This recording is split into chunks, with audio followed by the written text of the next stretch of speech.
Auswandern, das wollen mittlerweile ja viele. Man kann sogar fast sagen, wer gehen kann, der geht. Was sind aber die besten Länder zum Auswandern mit den größten Vorteilen? Wo kann ich Steuern sparen? Wo kann ich mein Vermögen schützen? In diesem Video werde ich dir einige meiner Favoriten vorstellen.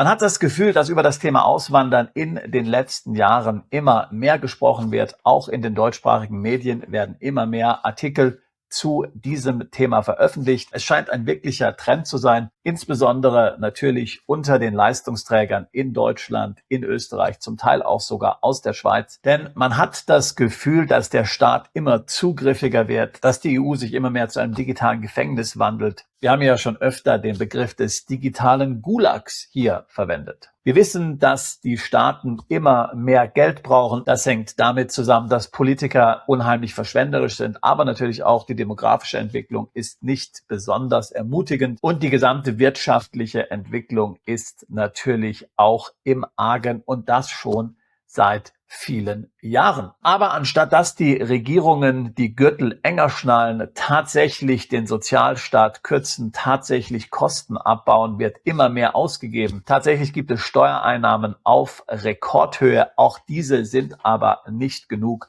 Was soll also anderes dem Staat bleiben, als auf das Vermögen seiner Leistungsträger zurückzugreifen? Du hast dein Leben lang gespart, du hast vorgesorgt, du hast auf Konsum verzichtet, damit du dann im Ruhestand abgesichert bist, damit du etwas weitergeben kannst an die nächste Generation. Du hast dich an die Regeln gehalten, du hast deinen Beitrag für das gesellschaftliche Allgemeinwohl geleistet. Und jetzt hören wir immer mehr, sowohl in Deutschland als auch in Österreich und natürlich in vielen anderen Ländern, dass der Staat genau auf dieses Vermögen zugreifen will. Egal, ob das jetzt über die Vermögensteuer ist oder dadurch, dass bestimmte Steuervorteile nach und nach abgeschafft werden, denken wir nur an den steuerfreien Verkauf von Privatvermögen nach einer Spekulationsfrist, was ja wohl in Zukunft, wenigstens in Deutschland, nicht mehr so ohne weiteres möglich sein wird. Man fängt jetzt einmal mit Krypto an. Sicherlich werden in Kürze dann auch Gold und Immobilien folgen. Wer nicht ganz auf den Kopf gefallen ist, der sagt sich, das lasse ich nicht mit mir machen, das lasse ich mir nicht gefallen.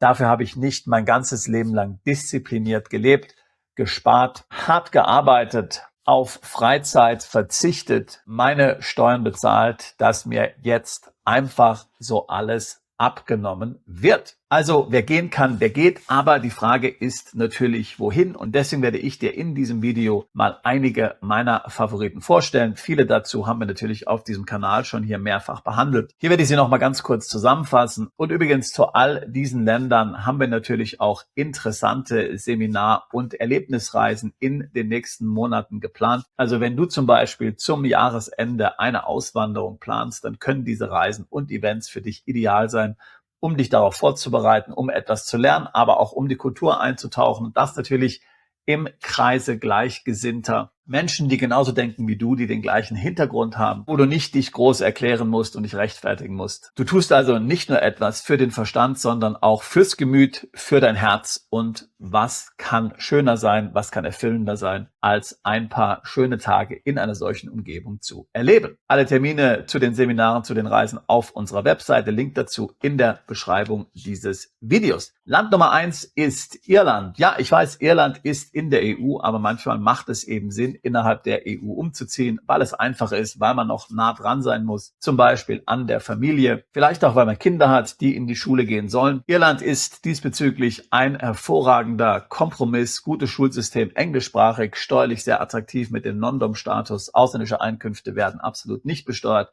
Du kannst dort steuerfreie Vermögen aufbauen. Deine Kinder können sehr gute öffentliche Schulen besuchen. Und wenn du da ein paar Jahre verbringst, kriegst du auch noch den irischen Pass geschenkt. Mit diesem Pass kannst du nicht nur in Irland leben, sondern auf allen britischen Inseln und natürlich auch in allen EU-Ländern. Er ist ein Pass, der gleichwertig ist dem deutschen Pass. Und wer weiß, wenn du irgendwann mal den deutschen Pass aufgeben solltest, vielleicht wegen der Wehrpflicht, vielleicht um einer Besteuerung der Staatsbürgerschaft zu entkommen, dann hast du mit dem irischen Pass ein absolut gleichwertiges Dokument in der Tasche. In Irland ist es auch relativ einfach, einen Plan B Wohnsitz zu haben. Damit machst du auch schon einen großen Schritt in Richtung irische Staatsbürgerschaft, auch wenn du im ersten Schritt noch gar nicht wirklich in Irland wohnst. Irland ist klein, kompakt, mit dem Auto gut zu befahren. Innerhalb von 4 bis 5 Stunden bist du überall auf der Insel. Tolle Flugverbindungen nach Dublin von überall auf der Welt. Das Einzige, was wirklich schlecht ist an Irland, ist natürlich das Wetter. Aber durch den Klimawandel wird es auch dort besser. Das heißt, auch in Irland kann man jetzt schöne Sommer erleben.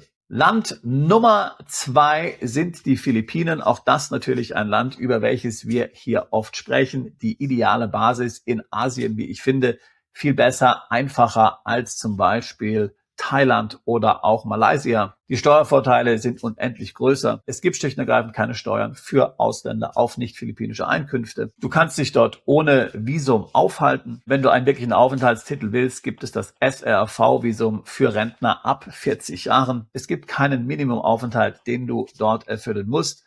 Die Philippinen nehmen nicht am automatischen Informationsaustausch teil. Es ist ein englischsprachiges Land, sehr freundliche Menschen. Du kannst Wohnungen für ein paar 100 Euro mieten. Es gibt ein Doppelsteuersabkommen mit Deutschland, mit Österreich und der Schweiz, wenn du dort einen wirklichen Wohnsitz hast, der auf dauerhafte Nutzung ausgerichtet ist. Wir können dir dabei über unser Büro in Davao natürlich helfen. Hast du einen wirklichen Wohnsitz im Sinne des Doppelbesteuerungsabkommens bei maximaler Flexibilität und maximalen Steuervorteilen. Besonders für jene also, die viel unterwegs sein wollen, ist das der ideale Standort. Auch für Rentner kann ich die Philippinen nur empfehlen.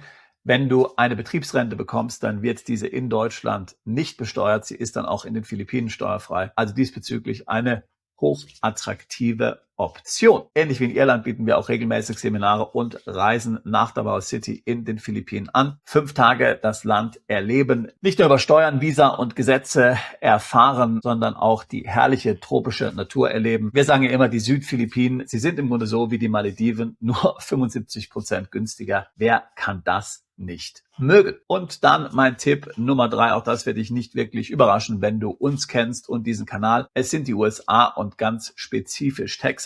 Auch hier muss man ganz klar sagen, die USA sind natürlich nicht für jeden etwas, wie auch die anderen beiden Länder, die ich gesagt habe. Für jedes Land gibt es ein bestimmtes Profil. Aber insbesondere, wenn du unternehmerisch tätig sein willst, wenn du dir vorstellen kannst, ein Unternehmen aufzubauen, wenn du für dieses Unternehmen Investment brauchst und du dieses Unternehmen dann vielleicht irgendwann verkaufen willst, dann gibt es im Grunde genommen keinen besseren Standort als in den USA. Denn dort können ganz unglaubliche Bewertungen natürlich realisiert werden, wie du es sicherlich ja selbst von der Börse kennst oder auch schon in den Medien gehört hast. Die USA, sie sind natürlich teuer, das ist mir völlig klar. Das ist nicht für jedermann etwas. Wir selbst sind in Austin, Texas. Ich liebe Texas. Ich bin 2008 in die USA ausgewandert. Ich finde vielfach, dass man hier ein völlig falsches Bild hat von Texas und den Vereinigten Staaten. Wenn du dir das Ganze selbst vor Ort einmal anschauen willst, dann komm mit uns nach Texas. Ich zeige dir Austin und das Texas Hill Country 5 Tage lang. Wir reden nicht nur über Green Cards, Visa, amerikanische Steuern, die ungefähr so hoch sind wie in der Schweiz, sondern wir gehen auch in ein Weinanbaugebiet. Wir schauen uns kleinere Ortschaften rund um Austin an. Wir probieren Barbecue, wir probieren Line Dancing, wir schauen uns Immobilien an. Wenn dich die USA interessieren, ist meiner Meinung nach Texas natürlich der beste Bundesstaat.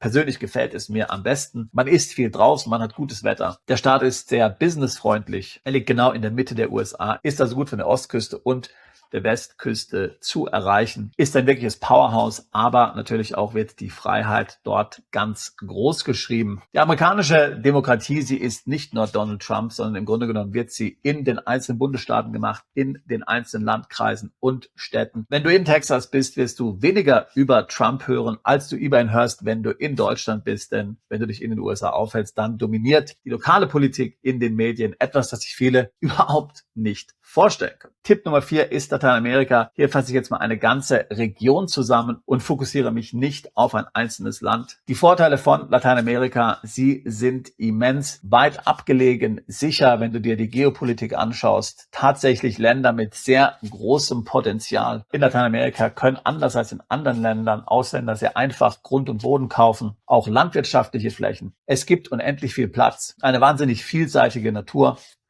reich an Bodenschätzen, vielfach noch wirklich günstige Preise, in vielen Ländern interessante steuerliche Systeme, wie zum Beispiel Territorialbesteuerung. Man kann da ziemlich einfach Aufenthaltstitel erwerben als Rentner, als Investor, als Privatier, aber auch als jemand, der eine Firma gründet. Man kann dann ebenso einfach eigentlich die Staatsbürgerschaft erwerben. Dort muss man in den meisten Ländern dann einige Jahre verbringen. Muss auch Spanisch nachweisen können. Aber auch das ist absolut realistisch, vor allen Dingen, wenn du an einer zweiten Staatsbürgerschaft interessiert bist. Aber natürlich eignet sich Lateinamerika auch wunderbar für einen Plan B. Das heißt, du kannst zum Beispiel in Uruguay, in Panama, in Costa Rica einen Aufenthaltstitel erwerben, musst dort keine Zeit verbringen und hast diesen Aufenthaltstitel einfach für den Fall der Fälle, dass du ihn einmal brauchen solltest. In unserem Seminar Auswandern nach Lateinamerika, was wir in Playa del Carmen in Mexiko veranstalten, sprechen wir nicht nur über ein Land, sondern über 12 Länder und haben dann eben auch Experten zu allen 12 Ländern mit dabei. Unter anderem auch zu so interessanten Ländern wie El Salvador,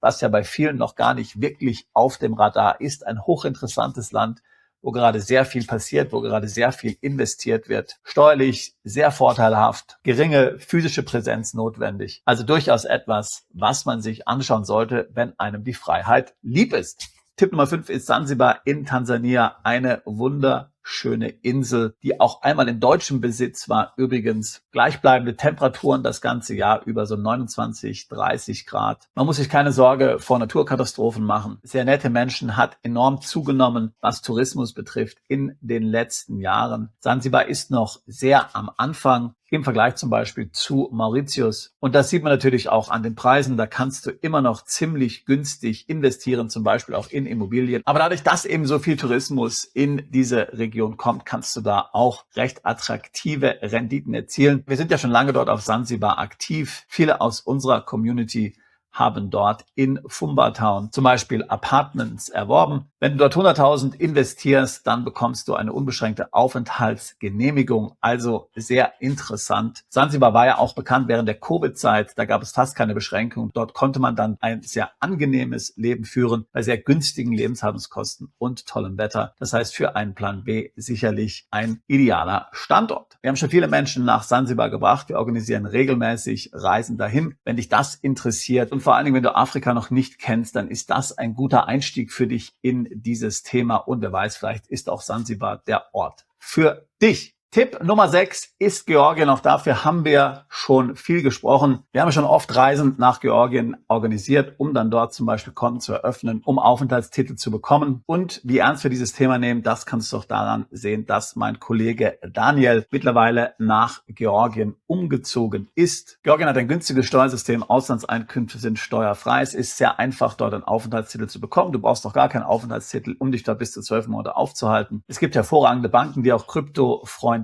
sind. Das Land nimmt zwar am Informationsaustausch offiziell teil, aber sie haben noch nicht damit begonnen. Sie sind nicht in der EU, also für viele der ideale Einstieg eigentlich, um Substanz außerhalb der EU aufzubauen. So, und der 7. und letzte Tipp, das ist die Schweiz. Die Schweiz, das beliebteste Auswanderungsland der Deutschen. Du zahlst zum Teil nur 1/3 der Steuern, kannst aber das Doppelte und Dreifache verdienen. Also, was ist daran nicht zu lieben? In der Schweiz funktioniert es, die Züge sind pünktlich, die Menschen sind freundlich, die Straßen sind sauber, die Schweiz ist sehr sicher. Jeder EU-Bürger kann in die Schweiz umziehen. Es ist also extrem einfach, dort eine B-Bewilligung zu bekommen, eine reine Formalität. Du bist weiterhin extrem nah an Deutschland und Österreich dran, kannst weiterhin deine Familie sehen. Es ist deutschsprachig natürlich und da natürlich die Schweiz für viele ein Sprungbrett. Wir nennen es auch Auswandern Light. Auch wenn dort nicht alles perfekt ist, natürlich in der Schweiz, würde ich auf jeden Fall 10-mal lieber in der Schweiz wohnen als in Deutschland. Ich bin als erstes, als ich Deutschland im Jahr 2000 verlassen habe, auch in die Schweiz umgezogen, habe dort einige Jahre gelebt.